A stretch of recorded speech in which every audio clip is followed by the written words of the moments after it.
오늘 우리에게 주신 하나님의 말씀은 야고보서 3장 13절에서 18절까지 말씀입니다. 우리 다 같이 찾아서 보시겠습니다. 야고보서 3장 13절에서 18절까지의 말씀. 제가 봉독할 때에 눈으로 따라서 읽어주시면 감사하겠습니다. 너희 중에 지혜와 총명이 있는 자가 누구냐? 그는 선행으로 말미암아 지혜의 온유함으로 그 행함을 보일지니라. 그러나 너희 마음속에 독한 시기와 다툼이 있으면 자랑하지 말라. 진리를 거슬러 거짓말하지 말라. 이러한 지혜는 위로부터 내려온 것이 아니요 땅 위의 것이요 정욕의 것이요 귀신의 것이니 시기와 다툼이 있는 곳에는 혼란과 모든 악한 일이 있음이라.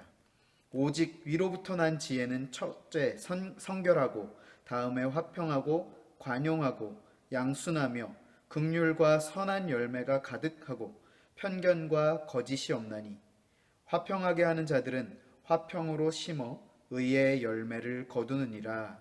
아멘. 할렐루야. 오늘은 예배의 분위기를 조금 바꿔봤습니다. 우리가 계속되는 코로나로 인해서 실내에 있는 시간들이 많아져서 좀 답답할 수 있을 것 같아서 영상이지만 이렇게 예배를 야외 예배로 드리면서 우리 좀 새로운 마음으로, 그러한 마음가짐으로 예배의 자리로도 나아가고 또 우리의 삶의 자리로 나아가기를 그런 바라는 마음으로 이렇게 좀 외부에서 영상 예배를 찍게 되었습니다. 영상이 외부에서 이렇게 찍다 보니까 외부의 소리들이 좀 많이 들어갈 수 있어요. 근처에 공사하는 현장도 있고 또 차도 다니고 해서 외부에 좀 소음들이 들어갈 수도 있고 또 아름다운 새소리도 들어갈 수 있으니까요. 조금 더 집중해서 우리 예배의 자리로, 이 메시지를 듣는 자리로 함께 나아가셨으면 좋겠습니다. 특별히 오늘 이제 본문 안에서 이 야고보서의 3장 13절에서 18절 본문 안에서 야고보는 지혜라고 하는 주제를 통하여서 우리에게 우리의 믿음을 돌아보게 하는 그러한 메시지의 자리로 나아가게 합니다. 특별히 그 지혜 가운데 야고보는 하늘의 지혜와 세상의 지혜로 이 지혜라고 하는 것을 구분을 지었어요. 그래서 이 세상의 지혜와 하늘의 지혜를 통해서 우리에게 메시지를 주고자 하는데요. 그렇기 때문에 우리가 이 두 가지에 대해서 살펴보기에 앞서서 먼저 지혜라고 하는 이 요소에 대해서 정의를 갖고 들어가면 조금 더 수월하게 이해할 수 있을 것 같습니다. 먼저 우리가 지혜라고 하는 것에 대한 정의를 얻기 위해서 그에 앞서서 지식과 지혜의 차이점에 대해서 우리가 구분을 한다면 조금 더 지혜라고 하는 것에 대한 이해가 쉬우실 수 있을 것 같아요. 그렇다면 지식은 무엇이고 지혜란 무엇입니까? 지식이라고 하는 것은요, 말 그대로 정보예요. 인포메이션입니다. 어떠한 사물이나 상황에 대한 이 상황을 나의 머리로 지식적으로 인지한 상태인 거죠. 이것은 지식입니다. 그런데 지혜는요, 그 지식보다 한 단계 더, 한 걸음 더 나아간 상태이죠. 깨닫게 된 지식과 정보들을 그냥 머리로만 갖고 있는 것이 아니라 그것을 풀어내는, 또한 분별하는 능력을 가리킵니다. 그래서 일례로 우리가 우리의 선조들, 우리의 조상들이 지혜로웠다라고 얘기하지 않나요? 그때에 우리 조상들이 지혜로웠다라고 하는 것은 어떠한 경우에 그런 말을 씁니까? 그런 표현을 쓰나요? 우리 조상들이 참 아이디어가 좋았다, 아이디어가 많았다, 이렇게 얘기할 때 지혜로웠다라고 얘기하지 않는다라는 것이죠. 그 아이디어와 정보들을 가지고 그것을 실제로 만들어내고 실현해낸 그 상황들을 통하여서 우리 조상들이 참 지혜로웠다라고 얘기한다라는 것이죠. 그렇게 생각할 때 이 지혜라고 하는 것은요, 단순히 어떠한 생각과 관념에 머물러 있지 않고 분명한 어떠한 행동과 열매의 결과물이 도출된다라는 사실입니다. 그렇게 볼 때 우리는 지식과 지혜의 차이를 조금 더 쉽게 이해할 수 있고 구분할 수 있을 것 같습니다. 그렇다면 우리가 이제 조금 더 자세하게 들어가서 이 지혜라고 하는 것에 대해서 왜 이것을 언급하고 얘기하고자 하는가 하는 부분에 대해서도 함께 우리가 생각해 보면 좋을 것 같습니다. 우리가 이 야고보서의 말씀을 통해서 지난주 그리고 그 지난주에 계속해서 하는 그 메시지의 핵심이 무엇인가 하면 너의 믿음 진짜인가? 너의 믿음이 진짜라고 한다면 행함으로 그것을 증명해 보여라, 입증하라 라고 하는 것이 이 야고보서의 문맥 가운데 흐르는 메시지라는 것이죠. 그렇기 때문에 오늘 본문 안에서 이슈화한 이 지혜라고 하는 것은요, 곧 행동, 행함과 연결이 된다라는 것입니다. 행함으로 직결된다라는 것이죠. 그런데 특별히 앞서 말씀드렸지만 야고보는 세상의 지혜와 하늘의 지혜를 구분했다라는 것입니다. 이것이 구분하는 의미가 있는데 그것이 무엇인가 하면요, 단순히 어떠한 행동만 있으면 그것이 다 믿음을 증명하는 수단이 아니다라는 것. 그렇게 다시 말씀드리면 나의 삶의 어떤 그냥 아무런 행동으로 말미암아 그것을 나의 믿음이라고 입증할 수 있는 증거물로 제출할 수가 없다라는 것을 얘기하기 위함입니다. 우리에게 경각심을 주고 또한 그것을 우리에게 일러주기 위해서 오늘 본문의 메시지를 주고 있다라는 것이죠. 오늘 본문 가운데 우리가 세상의 지혜에 대한 부분이 나오고 있고 또 하늘의 지혜에 대한 부분이 나오고 있는데, 세상의 지혜에 대한 부분은 좀 시간상 간략하게 다루고 넘어가도록 하고요.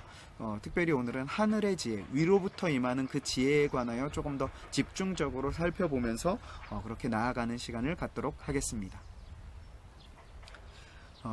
우리가 보시면 이 지혜라고 하는 이 주제에 대해서 우리가 함께 다룰 때에 성경이 정의 내리는 지혜란 무엇인가 하는 부분에 대해서 우리가 살펴보면 조금 더 이해하기가 수월할 것 같습니다.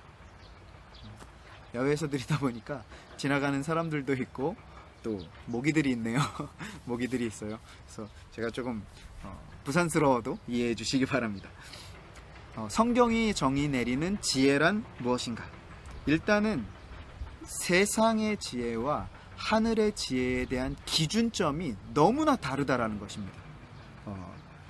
이렇게 이해하시면 될 것 같아요. 우리가 몇 주 전에 설교를 통하여 예배 시간에 함께 잠깐 나누었었던 본문 가운데 누가복음 12장에 보시면 한 부자가 등장합니다. 그런데 이 부자의 모습을 보시면요, 그냥 그 부자의 삶의 모습만 보시면 세상적으로 참 지혜롭다, 저 사람이 왜 부자가 될 수밖에 없었는가 하는 것을 보여주는 그러한 본문이라고 말씀을 드렸어요. 어떠한 모습이 있었는가 하면 이 부자가 이제 추수 때가 다가오기 전에 그 과정을 보면서 올해 밭의 소출이 굉장히 많겠구나 하는 것을 예상한다라는 것이죠. 짐작한다라는 것이죠. 그리고 나서 그냥 짐작만 하고 만 것이 아니라 그렇다면 이것을 내가 어떻게 관리해야 되나, 어떻게 이것을 내가 보관해야 하나, 나의 소출이 이만큼 될 것 같은데 나의 저장 공간은 요거밖에 안 되는구나 하는 그 현실에 대한 파악까지도 한 번에 하고 있었다라는 것이죠. 그로 말미암아 이 부자는 그렇게 파악만 한 것에서 그친 것이 아니라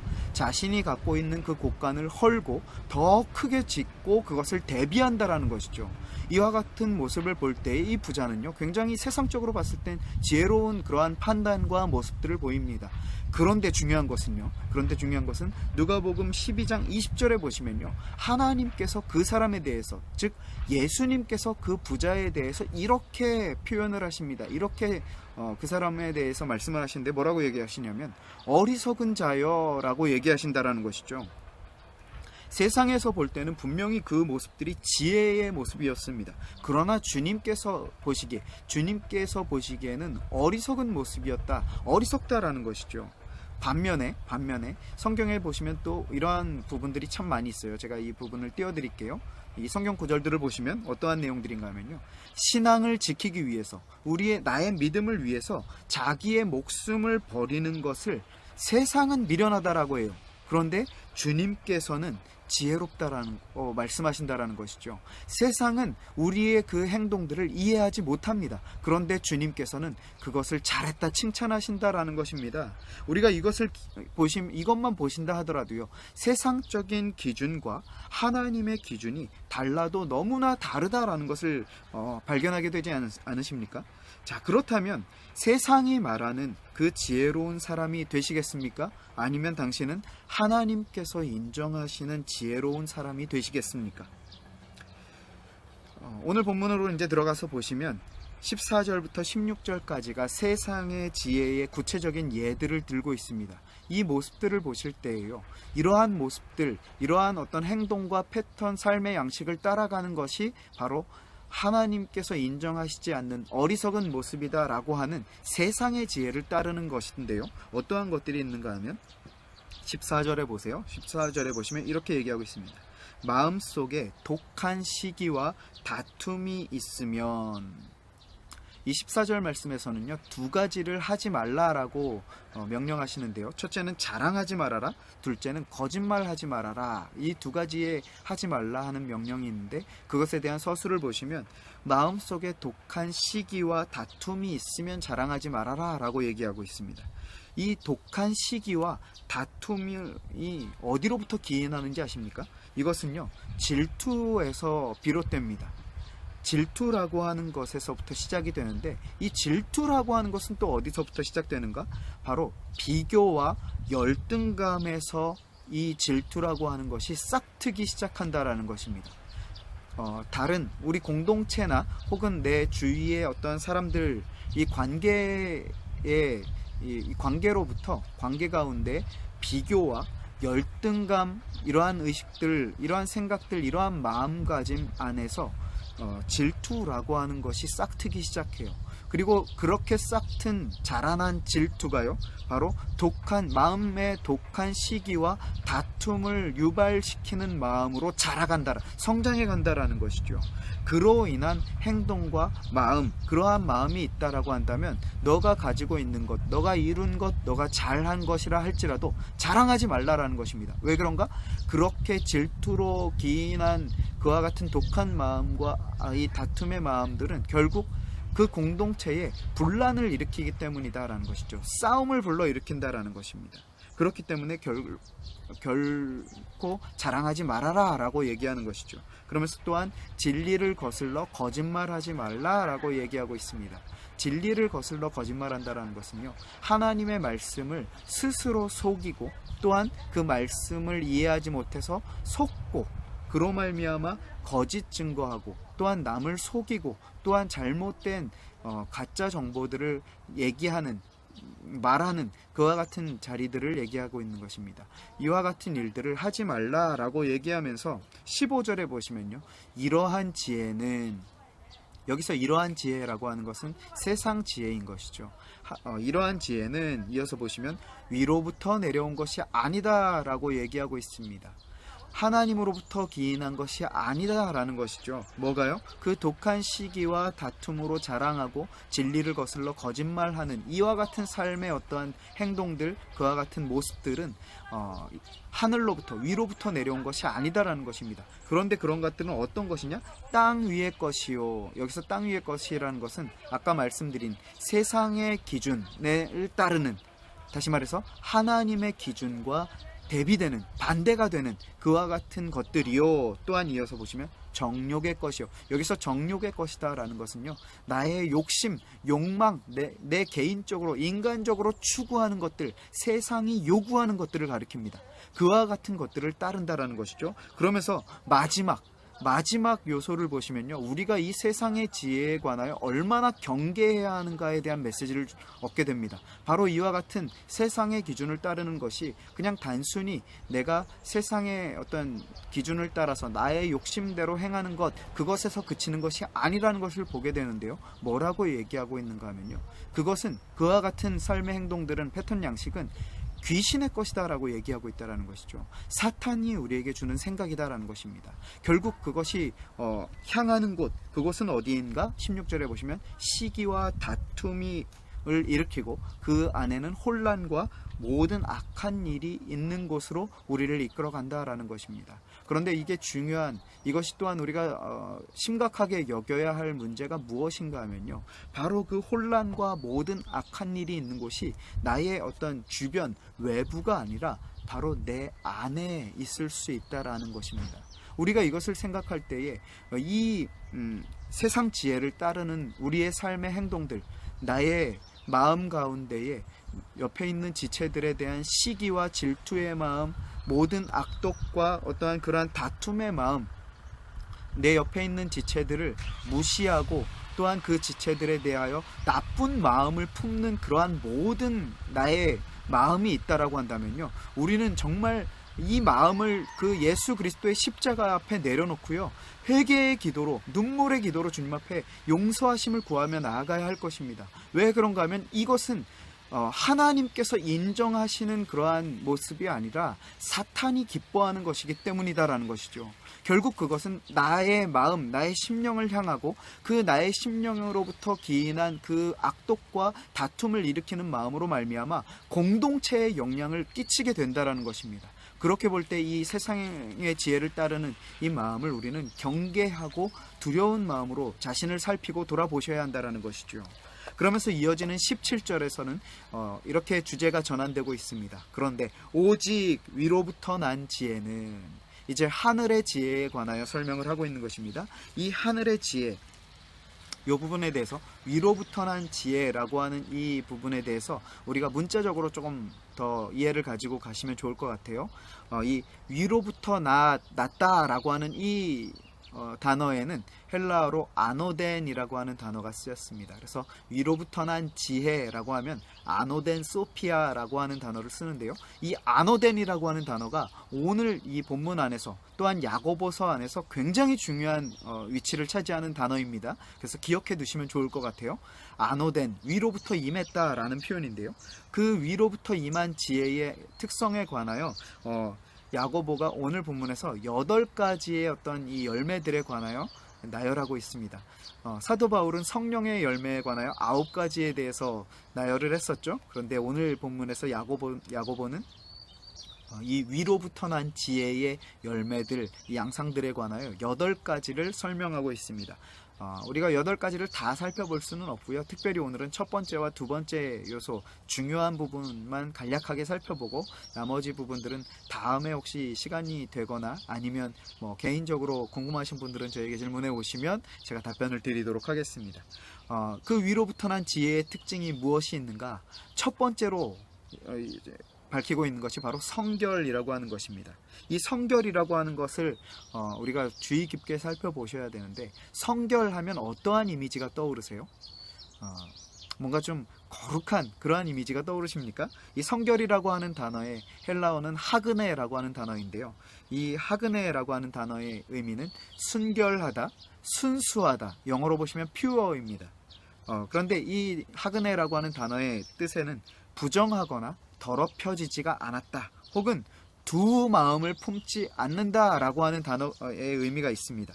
또 그것을 우리가 조금 더 의미적으로 살펴본다면 이와 같은 거예요. 불순물이 첨가되지 않은 상태. 우리가 금이나 은을 재련하는 곳에 가서 보시면 뜨거운 풀무불 같은 걸로 그 금과 은들을 부어서 녹이죠. 많이 녹이면 많이 녹일수록 그 순도는 높아집니다. 왜 그렇습니까? 그 안에 불순물들이 다 녹아서 제거되기 때문에요. 물론 그렇게 되면 양은 줄어들게 되지만 그 줄어든 양에 대한 그 금이나 은에 대한 이 퀄리티는요, 순금과 순은으로 굉장히 불순물이 첨가되지 않은 그러한 정결한, 순결한 상태가 된다라는 것이죠. 바로 하그네라고 하는 단어가 그와 같은, 성결이라고 하는 단어가 바로 그와 같은 의미라는 것입니다. 불순물이 포함되어 있지 않은 상태라는 것이죠. 바로 하늘로부터 임한 지혜, 하늘의 지혜의 특징은 이와 같이 불순물이 첨가되지 않은, 두 마음을 품지 않은, 오직 하나님 한 분만을 향한 그와 같은 특징이 있다라는 것이고요. 두 번째 특징이 무엇인가? 화평이라고 하는 것입니다. 여기서 화평이라고 하는 이 단어는 헬라어로 에이레니케라고 하는 단어가 쓰였는데요, 이 화평이라고 하는 단어는 특별히 16절의 혼란과 직접적으로 대비가 되는 단어입니다. 이 아노덴 소피아를 지닌 자들은 어떠한 특징이 있는가? 평화를 지향한다라는 것이죠. 평화를 추구한다라는 것입니다. 그리고 그 평화, 나의 어떤 이 주변의 관계 가운데 이 평화를 유지하고 지키기 위해서 보다 적극적으로 이 화평을 이루는 자리로 나아간다라는 것입니다. 주변 사람들로 하여금 불편한 마음을 갖게 하는 것이 아니라 평온한 마음, 평화로운 그러한 상태를 갖게 하는 것이 바로 이 하늘로부터 임한 지혜를 지닌 자들의 특징이다라는 것입니다. 그러면서 이제 관용, 양순, 긍휼, 선한 열매가 가득하고 편견과 거짓이 없는 것이 바로 하늘로부터 임한 지혜를 지닌 자들의 특징이다라고 설명을 하고 있어요. 그러면서 이제 우리가 얻을 수 있는 결론적인 메시지가 있습니다. 결론적인 메시지는 이렇습니다. 우리가 계속해서 이 야고보서의 흐름을 통하여 얻을 수 있는 메시지가 무엇이었습니까? 너의 믿음을 삶의 열매로, 행함으로 입증하라, 증명하라 하는 것이 이 야고보서의 흐름 가운데, 문맥 가운데 메시지였죠. 오늘 본문은요, 조금 더 구체적으로 너의 믿음이 정말 하나님을 향한 순결하고 올바른 신앙이라고 한다면, 그 하나님으로부터 받은 그 믿음이라고 한다면 너의 삶 속에서 화목해하는, 주변 사람들로 하여금 불편하고 꺼리끼는 그러한 분위기, 그러한 상태를 만드는 것이 아니라 화목하게 하는 직책을 부여하신 그 하나님의 뜻과 말씀을 이루는 삶의 열매가 맺혀지게 될 것이다 라고 하는 것을 말씀하는 것입니다. 그래서 오늘 본문을 통해서 우리가 조금 더 구체적으로 살펴보기 위해서 고린도후서 5장 17절 18절 말씀을 통하여 이렇게 살펴보고 싶은데요. 고린도후서 5장 17절에 보시면 이렇게 얘기하고 있습니다. 그리스도 안에 또한 새로운 피조물이라는 이러한 단어들을 나열하면서 후반부에 보시면 이렇게 얘기하고 있어요. 이전 것은 지나갔으니 보라 새 것이 되었도다 라고 얘기하고 있습니다. 이전에 우리가 갖고 있었던 삶의 패턴과 양식들 예수 그리스도로 말미암아 이제 변화되었다라는 것, 달라졌다라는 것입니다. 거듭났다라는 것이죠. 그러면서 18절에 보시면요, 이렇게 얘기하고 있습니다. 모든 것이 하나님께로서 났으며 무엇입니까? 앞서 말씀드린 아노덴이죠. 세상의 지혜가 아닌 하늘로부터 위로부터 임한 지혜, 아노덴이라고 하는 것이죠. 그리스도로 말미암아 우리를 자기와, 여기서 자기는 누구를 가리킵니까? 바로 성부 하나님을 가리키죠. 성자 하나님이신 그리스도, 예수 그리스도로 말미암아 우리를 자기와 화목하게 하셨다라는 것입니다. 우리가 이 말씀을 왜 보는가 하면요, 앞서 우리가 화평하게 하는 직책을 받았다라고 하는데 그것은 나의 열심과 나의 어떠한 의지와 노력으로 감당하게 되어지는 것이 아니라는 것입니다. 바로 예수 그리스도로 말미암은 그 은혜를 우리가 기억할 때, 바로 내가 죽을 수밖에 없고 하나님과 단절되었던 자인데 예수 그리스도의 십자가의 죽으심으로 말미암아, 대속의 은혜로 말미암아 하나님과 우리가 어떻게 해요? 화목하게 되었다. 이 은혜를 나는 입은 자이다 라고 하는 것을 안다라고 할 때 이어지는 구절에 보시면 또 우리에게 화목하게 하는 직책을 주셨으니, 여기서 우선되는 것은요, 너는 화목하게 하는 직책을 받았으니까 이제 그 직책을 잘 지키면서 살아라 하는 그 명령의 메시지가 아니라 예수 그리스도로 말미암아 끊어졌던, 단절되었던 하나님의 관계가 합쳐지고 화목하게 되었다라는 것을 기억하라 하는 그 자리로 더 강하게 간다라는 것입니다. 그렇기 때문에 그 화목하게 하는 직책, 화평을 이루는 그 의의 열매를 맺는 그 자리는요, 단순한 어떤 나의 의지와 열심으로 지킬 수 있는 것이 아닙니다. 그것은 우리의 믿음이 진짜라고 한다면 자연스럽게 맺혀지는 과정, 열매라는 것이죠. 그렇기 때문에 이 세상의 지혜와 하나님의 지혜는요, 16절 말씀과 18절의 말씀으로 확인이 가능하다라는 것입니다. 16절과 18절의 메시지를 통하여 이것이 나의 믿음이 세상에 속한 지혜인지 하늘로부터 임한 지혜인지를 확인이 가능하다라는 것을 말씀해 주는 것이지, 하나님으로부터, 하늘로부터 임한 지혜를 얻기 위해서 18절과 같은 말씀의 삶을 살아라 라고 강조하기 위해서 오늘 우리에게 이 메시지를 주고 있는 것이 아니라는 사실을 우리는 기억해야 한다는 것입니다. 자, 그렇다면 과연 어떻게, 어떤 자들의 삶에서 이 18절의 열매, 화평케 하고 의의 열매를 맺는 이와 같은 삶이 보여지게 되는가? 우리 마지막으로 이 부분을 살피면서 오늘 메시지를 마치려고 합니다. 오늘 이 18절의 말씀에 보시면 화평하게 하는 자들은 화평으로 심어 의의 열매를 거둔다 라고 얘기를 하죠. 요것을 설명하기 위해서 제가 한 예화를 들고 설명을 드리고 마치도록 하겠는데요. 성 프란시스라고 하는 분이 있었습니다. 이분이 어떠한 일이 있었는가 하면 수도원에 이제 금식 기간이 있었어요. 그 금식 기간에는 모든 수도사들이 다 금식을 해야 하는 그러한 어떤 절기와도 같은, 그 수도원 안에선 절기와도 같은 또한 그와 같은 시기를 보내게 되었습니다. 그런데 어느 날 그 한 수도승으로부터 이 컴플레인이 들어왔어요. 어떤 컴플레인이 들어왔는가 하면 누군가가 이 금식의 기간에 음식을 먹은 흔적을 발견했다라는 것이죠. 그러한 고발이 들어왔습니다. 그러한 고발로 인해서 이 수도승들은 뒤에서 수근수근 거리기 시작했어요. 누가 먹었을까? 뭐 이런 시작으로부터 해서 분명히 개가 먹었을 거야. 이런 추측까지도, 오해까지도 난무하는 그러한 상황으로 번지게 되었습니다. 그랬을 때 이 성 프란시스가 어떠한 선택, 어떠한 행동을 내렸는지 아십니까?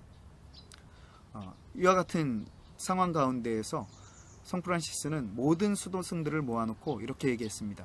자, 우리가 이제 같이 이 음식을 먹읍시다. 왜 그랬을까요? 이 금식이라고 하는 기간을 통해서 우리가 금식을 하지 못한 누군가로 인해서 우리 안에 분열이 일어나고 우리 안에 오해와 또한 하나님을 향한 원망의 마음까지 가게 된다면 금식을 하지 않고 다 같이 음식을 먹고 차라리 그 금식의 기간을 지키지 못한 나의 심령을 주님 앞에 내어놓고 회개의 자리로 나아가는 것이 우리의 공동체가 화평을 이루는 것, 그리고 또한 하나님 앞에서도 우리가 더 낮은 마음으로 나아갈 수 있기 때문에 우리가 차라리 같이 먹읍시다. 우리가 같이 금식을 범하더라도 우리 공동체 안에 화평을 해치지 맙시다. 하나님 앞에서의 원망과 시기의 질투의 마음, 다툼의 악한 그 마음을 우리가 품지 맙시다 라고 하며 이 상황을 이렇게 인도에 이끌어갔다라는 것이죠. 우리 안에 어떠한 마음이 있습니까? 내 옆에 있는 지체들 혹은 마음에 들지 않는 내 옆에 있는 지체들 누군가가 있습니까? 그러할 때 나는 어떠한 마음으로 그 지체들을 대하고 바라보고 생각을 하고 마음을 품습니까? 단순히 나의 마음으로 그치는 것이 아니라 그와 같은 그 마음은 나의 마음에 사탄의 생각이 심기어지고 그로 인하여 나의 삶이 좌지우지 될 수 있는 것, 그것으로 그치는 것만으로도 굉장히 위험한 일인데 그것은 발전하고 커져서 결국 우리의 공동체를 위협에 빠뜨리는 그러한 자리로 또한 나아갈 수 있게 만든다라는 것이죠. 그렇게 볼 때 우리의 삶 가운데에 이와 같은 자리로 나아가지 않기 위해서, 그 화평을 이루는 삶을 살기 위해서, 의의 열매를 맺는 자리로 나아가기 위해서 우리는 어떻게 해야 합니까? 그렇다면 예수 그리스도를 닮는 삶, 그 은혜를 기억하는 삶을 살아야 하는데요. 그것은 예수 그리스도를 닮고 성화의 삶을 살아간다라는 것은요, 그가 추구하던 것을 따르고 지키면서 동행하는 삶을 살아간다라는 것이죠.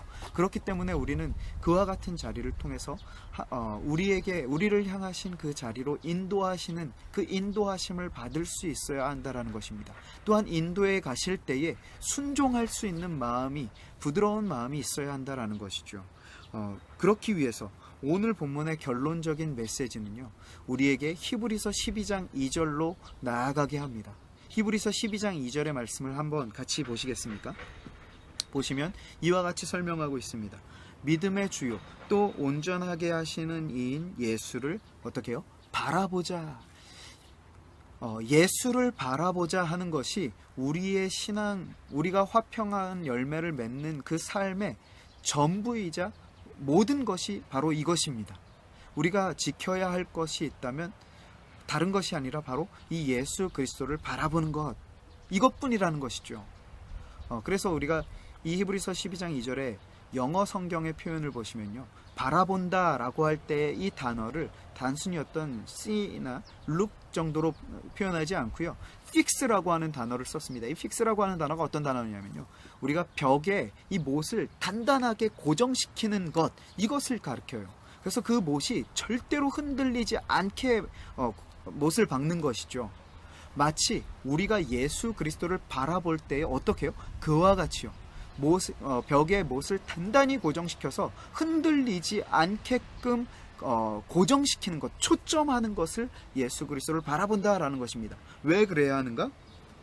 이 바라본다라는 것은 단순히 어떤 그냥 관망하는 정도의 차원이 아니라 전투적이고 적극적인 자세를 우리에게 요구하는 그 이유가 무엇인가 하면요, 이 세상의 패턴과 이 세상의 기준이 자꾸 우리를 유혹한다라는 것이죠. 우리를 미혹한다라는 것이죠. 우리를 예수 그리스도를 바라보지 못하고 초점하지 못하게 자꾸 우리의 시선을 다른 곳으로 향하게 만든다라는 거예요. 분산시킨다라는 것이죠. 그렇기 때문에 그렇게 분산시키는 목적은 무엇입니까? 우리의 마음을 빼앗는 것이죠. 사탄의 지배 아래에 있게 하기 위해서 우리의 생각과 우리의 어떤 판단을 하늘로부터 임한 지혜로 하는 것이 아니라 세상의 지혜로, 즉 사탄의 것으로, 귀신의 것으로 판단하고 행동하게끔 만들기 위해서 우리의 고정되어 있어야 하는 시선을 자꾸 미혹하고 유혹하게 만든다라는 것입니다. 그렇기 때문에 이 땅 가운데 있는 우리, 더군다나 예수 그리스도의 은혜로 말미암아 아버지와 화평한 그 은혜를 맛본 우리 신분이 변화된 새로운 피조물이 된 우리, 그렇다면 그러한 우리가 이 화평을 지키고 그 화평을 심어 의의 열매를 맺기 위한 우리가 힘써야 할 그 한 가지는 무엇인가? 바로 믿음의 주요, 우리의 믿음을 온전하게 하시고 완성시키실 그 예수 그리스도를 바라보는 것. 그런데 어떻게 바라본다? 흔들리지 않게 완전히 단단히 고정시켜 바라보는 것. 그것이 우리가 해야 할 전부라는 것입니다.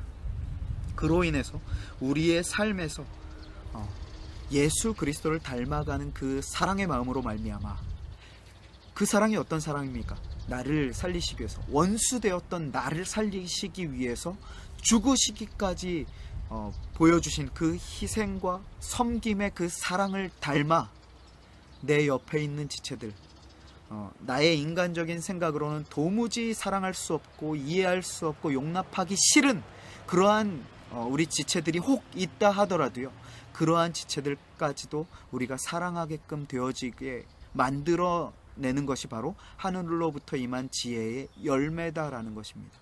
혹시 우리 안에 시기와 질투, 모든 악독과 다툼의 마음만 있다라고 한다면요, 주의하시고 경계하십시오.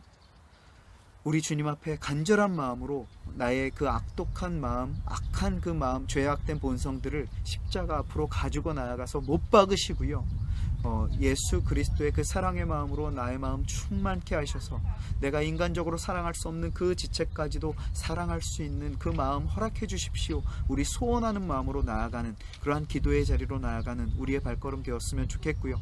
그와 같은 자리로 나아가기 위해서 우리가 해야 할, 목숨 걸어야 할 한 가지는 무엇이다?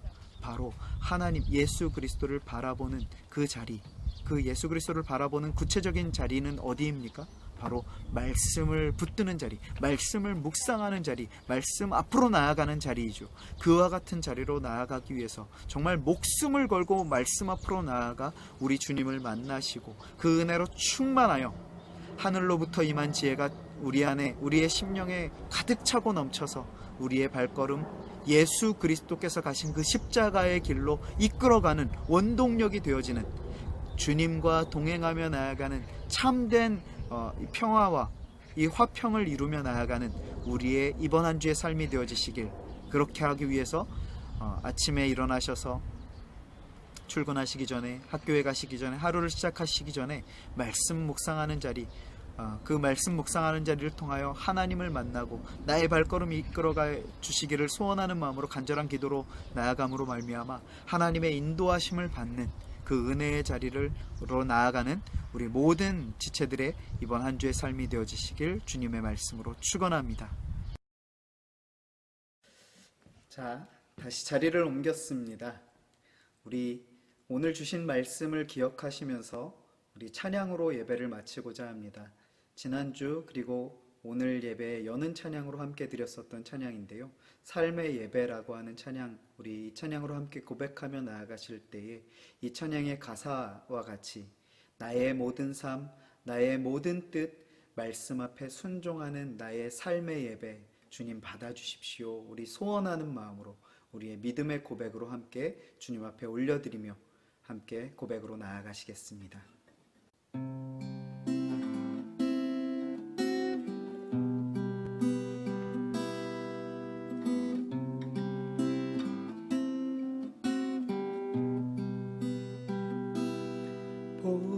드려지는 예배하니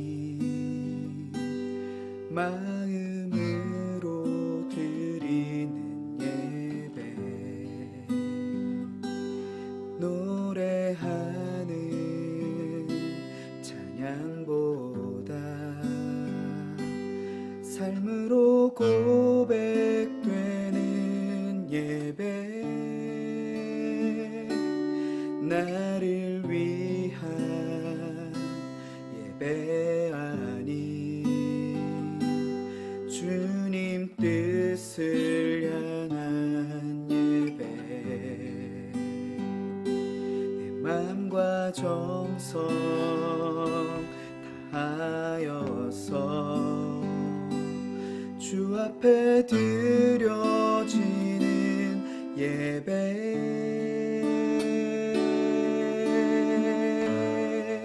주 앞에 엎드려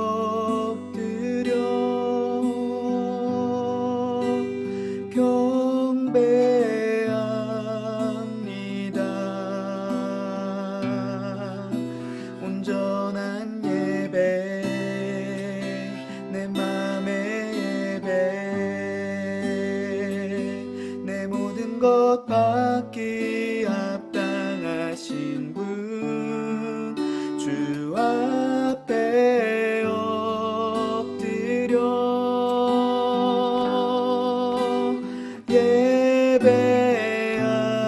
예배합니다.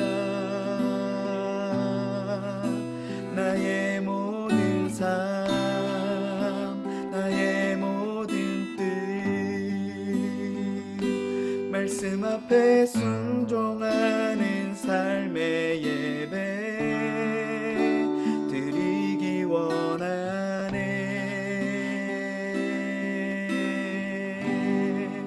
주 앞에 엎드려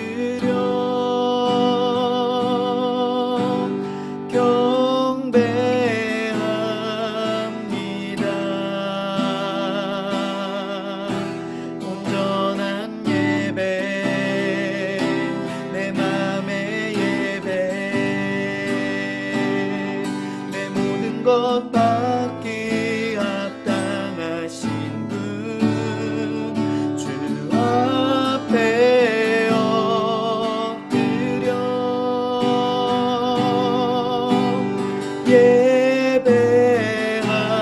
예배합니다.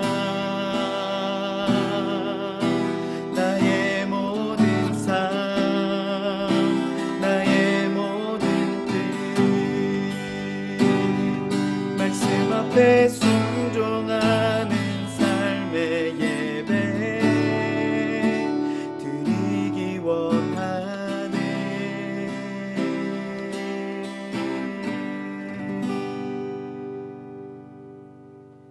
같이 기도하시겠습니다. 사랑의 하나님 아버지 감사합니다. 오늘도 우리에게 은혜 주시고 주의 말씀 주시며 진리의 영께서 함께 하셔서 우리를 향하신 하나님의 음성 듣고 그 말씀 마음에 새기며 돌아갈 수 있도록 은혜 베풀어 주셔서 감사합니다. 오늘 주신 말씀 붙들고 살아갈 때에 우리의 삶 가운데 오직 하나님께서 주인 되시며 기준이 되어 주셔서 하늘로부터 임한 지혜가 우리의 발걸음 이끌어가되 우리의 전 삶을 예수 그리스도께로 십자가로 말씀 앞으로 이끌어가는 원동력이 될 수 있도록 그로 말미암아 우리는 오직 그리스도로 말미암아 은혜로 말미암아 믿음으로 말미암아 살아갈 수 있는 그러한 존재임을 깨닫고 주님 앞에 의탁드리는 우리의 겸손한 인생 되도록 인도하시며 함께하여 주실 줄로 믿사옵고 이 모든 말씀 우리 구주 예수 그리스도의 이름으로 간절히 감사기도 드리옵나이다. 아멘.